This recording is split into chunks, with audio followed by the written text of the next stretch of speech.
Hello and welcome to this edition of ES 101's Visual Radio. Bringing you the news, I'm Harshini Patirana. Let's start off with a look at your headlines. News First headline. Minister Shehan Semasinghe says IMF policy is crucial for country's revival. 18 Indian fishermen arrested in Northern Sea.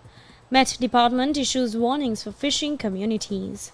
In your international headlines, Thai PM Sretha defends a frequent overseas travel. And in your sports, it's cricket. Afghanistan shock Australia to keep semi-final hopes alive.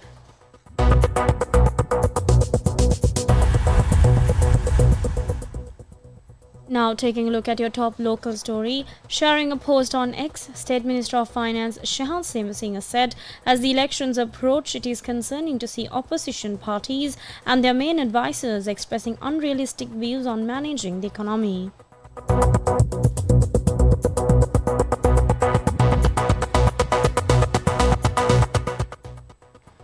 Now, while warning of any reversal of IMF arrangements would have a negative effect of the country, he mentioned that the IMF and international stakeholders have played a pivotal role in reshaping Sri Lanka's economic landscape, which was in total chaos 2 years ago. He said, and I quote, "I urge all opposition parties and their advisers to avoid making false promises that may not even offer short-term gains but definitely lead to long-term pain."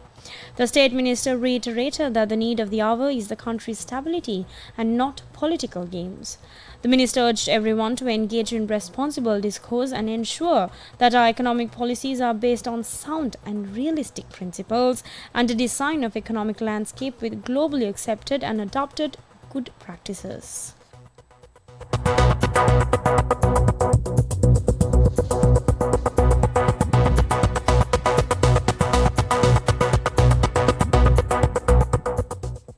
Moving on to more local stories, 18 Indian fisher folk who were engaged in illegal fishing activities in the North Sea near Delph Islands have been arrested by the Navy.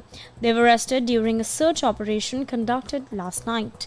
Navy spokesperson Captain Gan Vikramasuriya said that 3 fishing vessels were also taken into custody. He added that the arrested fisher folk will be taken to Kankasantare fishing harbour and handed over for legal proceedings.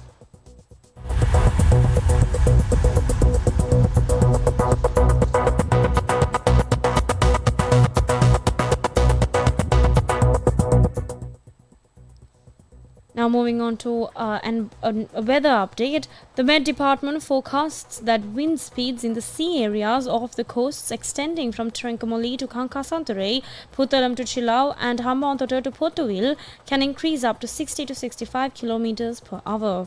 The department issued a warning about strong winds and rough seas. The Met Department also advises that wind speeds in offshore areas along the southern coast from Chilau to Hambantota via Colombo and Galle may increase to 50 to 55 kilometers per hour.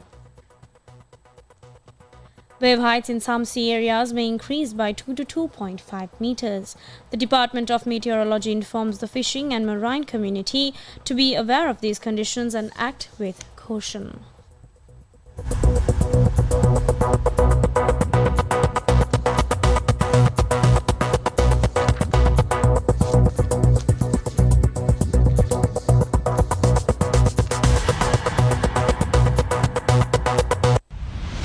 International news. Now taking a look at your news from overseas, Thailand's Prime Minister Srettha Thavisin defended his frequent globe-trotting during his first 10 months as leader of the Southeast Asian nation.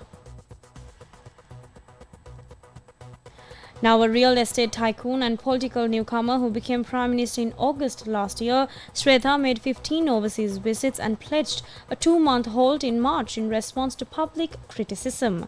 Quote unquote, "Some of these visits are not avoidable," he said, referring to those for official meetings of the Association of Southeast Asian Nations, or also known as ASEAN, as well as to China and Japan, while a third was to Sri Lanka to sign a free trade pact.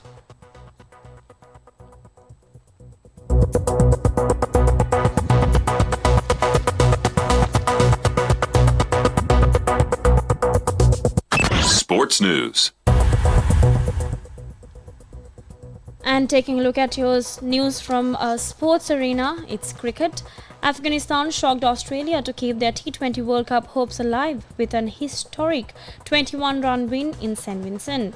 Now needing a victory to avoid elimination, Afghanistan posted 148 runs for 6 wickets on a challenging surface on the back of a superb opening stand of 118 between Rahmanullah Gurbaz and Ibrahim Zadran. They quickly reduced Australia to 32 runs for 3 wickets in the chase, but Glenn Maxwell's 35-ball half-century recovered the situation for the 2021 champions.